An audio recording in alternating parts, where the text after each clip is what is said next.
alive, still around, and still heavily involved in the wine industry. He kind of gets asked a question throughout this biopic. If you had to do it all over with Pinot Noir, or excuse me, if you had to do it all over again, what grape would you choose? And he says Pinot Noir.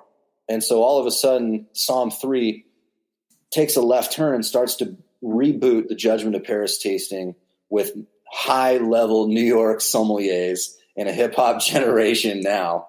And the world is different. It's not just France and the United States. There's Pinot Noir, fine and wonderful and amazing Pinot Noir made throughout the world, Argentina, New Zealand, Tasmania. It's made in California, Oregon, and France. So there was kind of this big assemblage of Pinot Noir throughout the world. And with the tasting, I won't say what happens, but in the tasting, you end up realizing how the world of wine has thoroughly changed.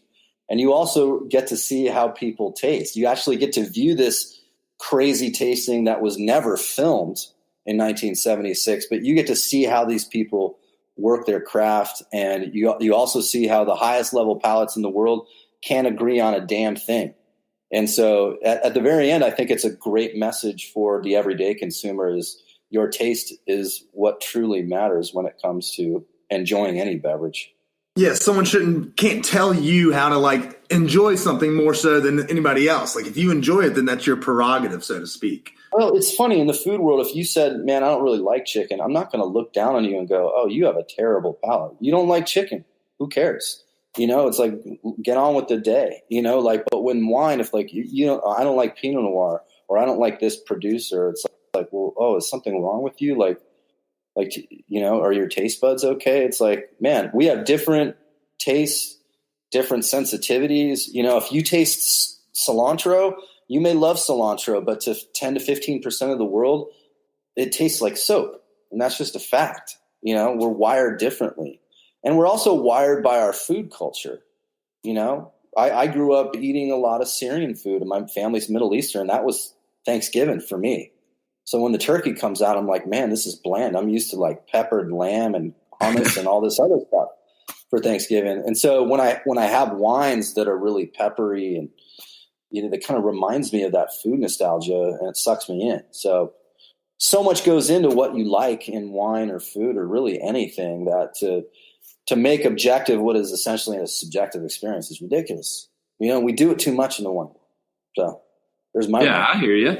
Well, so when you were saying how kind of, the U.S. is, back in the day, everybody, it was all about French wines and, until that kind of tasting incident happened, would you say it's part of the winemakers in the U.S. understanding where they're coming from? Or is it, because it seemed like a while ago it was all due to region and this region is just great for growing wine. And yeah, there are certain regions like that, but you see wine popping up everywhere. Kind of like we have wine coming up here in Colorado that some of it actually tastes really nice. So do you think it's part of the land and also part of the winemaker, or, what's changed in the game? And you also mentioned a lot of New World countries and all of that.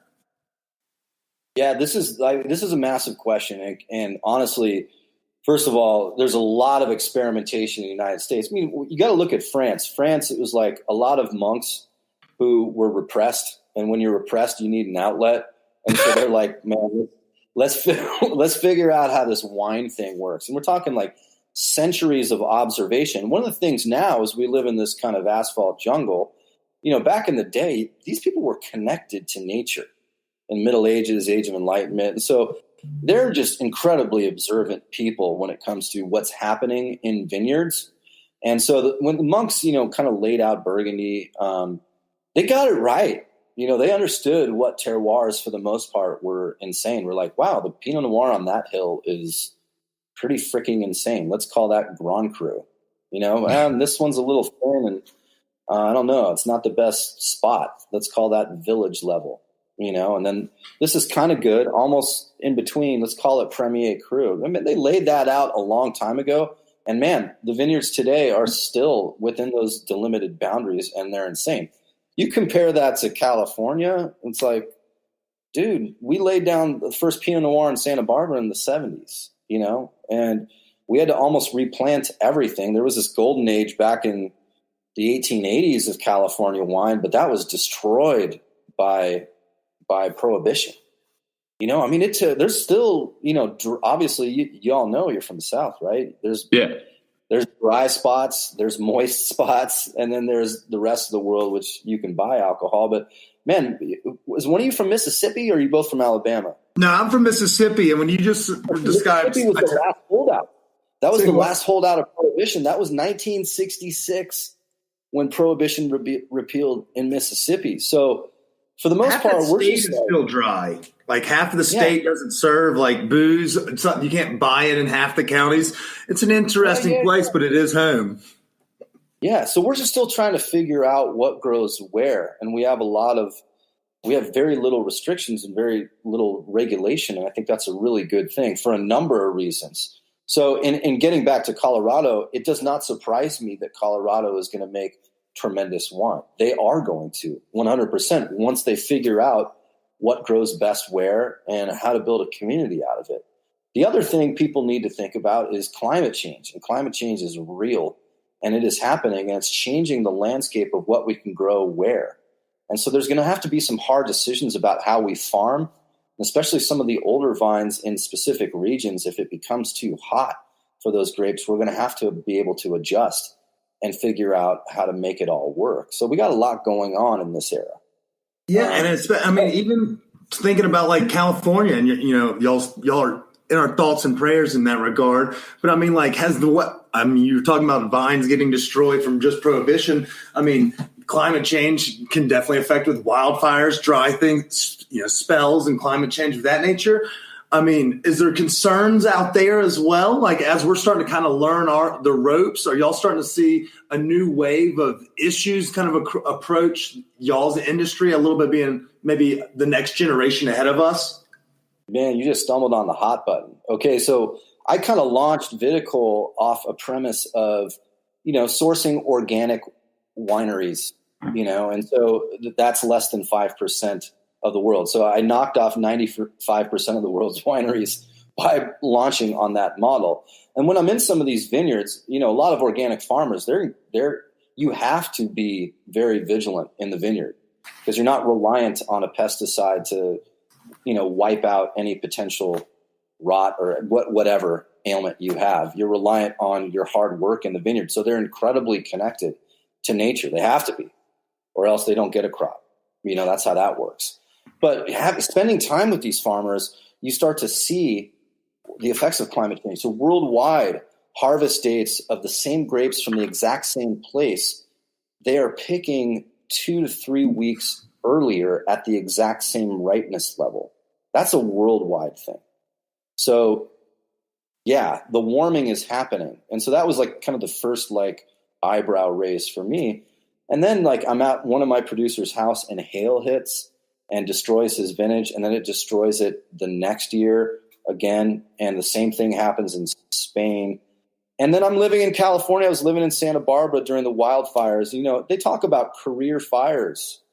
Career fires happen once in a career for a firefighter, and 2 happened in the same year in 2017. And then we had what happened in 18, literally the deadliest fire in U.S. history. And the reality is you can't attach climate change specifically to an event, but you can attach definitely a rise in the events and the intensity of them to climate change. And it's just a scientific fact. When clothes are wet, what do? We put them in a dryer and it dries them, right? And that's caused by heat, right? And so if we know heat evaporates water and dries stuff up, that's the perfect, basic kindling for a fire. And if that heat is later in the season, if your, fall is now becoming an Indian summer every single year, then your fire season is going to be longer. That's just a fact. And, we're not set up to deal with that. Most of the vineyards don't burn because the soil is tilled and they don't really burn. You might get a little little hit here and there, but smoke taint is brutal. So if a fire happens right around harvest and there are grapes sitting on the vine, that vintage is ruined, period. There's no going back. Nothing you can do. And so that's happened a few times. 2008 in Anderson Valley in Mendocino, classic example. And it's going to happen more and more. I mean, we're not out of the woods. It's not going to get any better. It's going to get worse. So, man, we should have a drink. So what are we drinking tonight? We have a bottle of Groff 2014. It's actually from Oakville. I think it's out kind of near you. Is what we're actually sipping on. What are you drinking? Homeland right now. Yeah, is this you? You want to give me what notes am I looking for here? You want to do it kind of like a little play off the nose like you used to do it? Are you drinking Groff Oakville Cabernet? What do you have? Yeah, the cab. Hold on. Sorry, I walked over here. So the 2014, cab, Oakville, Napa Valley, produced and bottled by Good. You're going to get. Cabernet is a thick-skinned grape. And it's a thick-skinned grape when it's in the glass because you can't read the newspaper through it like you can with Pinot Noir.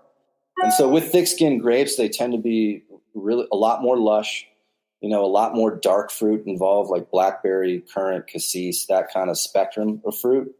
And then you get with Cabernet, you always tend to get a little bit of like a minty, brushy kind of herbal note, especially with Napa Cab. And so with that, you get cedary elements, little tobacco elements underneath, but you're going to get a lot of fruit and you're going to have a party in the mouth for sure. Party in the mouth. I like it. Well, so you actually I guess that was a perfect segue you did with the Viticole and talking about how it is a little bit more eco-friendly and how we're trying to change it. Let's tell our listeners a little bit about Viticole. So we've talked a little bit about the movie. Let's talk about what you're doing now.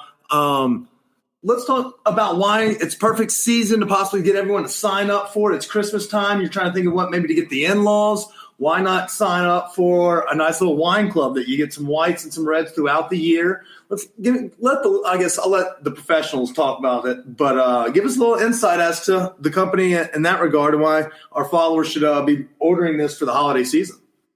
Yeah, this Viticole is like an ever evolving, it's partially a vanity project for me. I get to basically buy wine for myself. I've never really liked wine clubs. I feel like the kind of, when we get back to the bullshit meter, I think the retail wine clubs have tended to be an afterthought. It's like we have let's say a brick and mortar retail shop that you walk into, you sell wine, and then you have a little bit of excess inventory of a wine that doesn't move. You're like, I know, let's create another revenue stream. We'll shore up all our excess inventory and throw it into a wine club. I've done it before. I've worked in retail and I've done it, so I know. I'm not saying all retailers do it, but there's a tendency there. And I think for the people who are really using you as a compass, because that's what a wine club is. They're using you as a compass. Either they like your palate or they want to be turned on to new wines, or they're like, this guy knows and he'll vouch for me. And if he says it's good, it's good. There's a million reasons why people join a wine club, but the bottom line is they're giving you your credit card to swipe at will. That's just crazy. So I feel like that sort of commitment deserves the best possible wine. And so that has been my fundamental problem with wine clubs. So I originally was going to launch a very different online model, and then it became clear to me that if I hate wine clubs, maybe there's an opportunity for me to engineer something that I would actually join, because I couldn't think of one retail wine club that I would.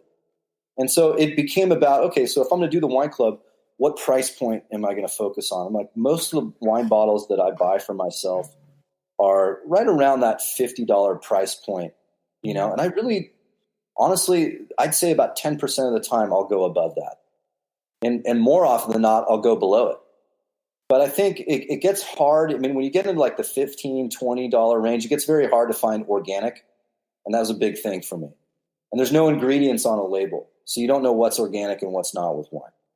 And so the only way to really know is to understand the regimes and to fly there, to go there, be in the vineyards. Because you can see a vineyard that's been sprayed with pesticides and you can see a vineyard that's not. And they look incredible, night and day.